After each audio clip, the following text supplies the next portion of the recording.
Kota Baru adalah daerah yang berada di Kecamatan Sepulukoto, Kabupaten Tanah Datar, Provinsi Sumatera Barat.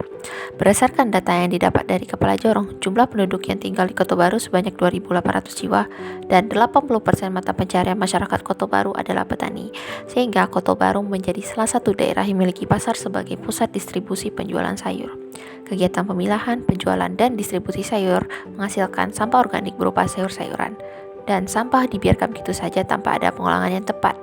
Untuk mengatasinya, pemerintah desa mengeluarkan dana yang cukup besar untuk menyewa truk sampah.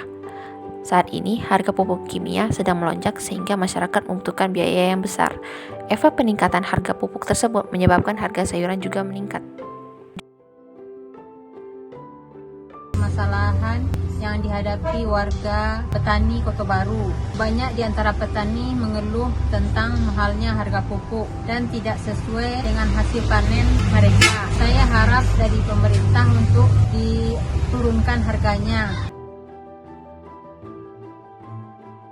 Saya berlokasi dekat pasar Kota Baru. Setiap pasar saya melihat transaksi jual beli sayur. Sayur itu dikirim ke berbagai daerah di Sumatera, seperti Provinsi Riau, Provinsi Jambi, perbatasan Sumatera Barat dengan Sumatera Utara, dan daerah-daerah di seluruh Sumatera Barat. Selesai pasar, saya melihat banyak sampah sayur. Saya harap dari pihak terkait untuk pengelolaan sampah sayur itu menjadi pupuk organik agar bisa digunakan para petani untuk memupuk sayur dan mengurangi biaya tinggi untuk membeli pupuk yang dikeluhkan para petani selama ini.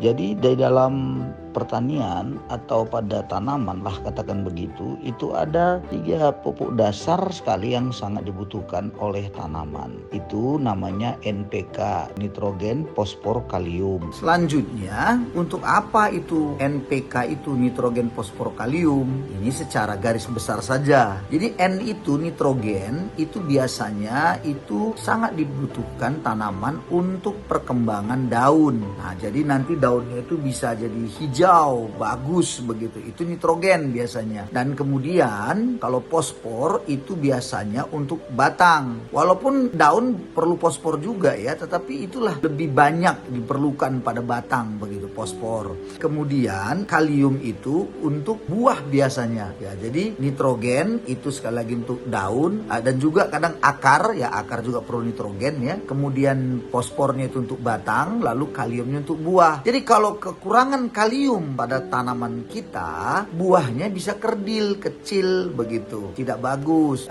tidak kilat dia. Misalnya pada cabai itu tidak kilat cabainya begitu, biasanya begitu, kekurangan kalium. Nah, kalau kekurangan fosfor, batangnya kecil. Nah, kalau dia daunnya agak kuning-kuning, begitu sudah mulai agak kuning, berarti kekurangan nitrogen, bisa jadi seperti itu. Jadi kenapa mesti NPK, untuk apa? Jadi kita harus mengerti ya, itu penting sekali. Berdasarkan permasalahan yang terjadi, kami mengusulkan solusi, yaitu mengolah sampah organik menjadi pupuk organik cair yang dapat digunakan oleh masyarakat setempat. Dan untuk menjaga kualitas pupuk, kami berencana membuat alat pengukur parameter kualitas pupuk yang dirancang menggunakan microcontroller, sensor NPK, pH meter, dan TDS. Halo, perkenalkan saya Theo. Saya Arik. Saya Astrid. Kami dari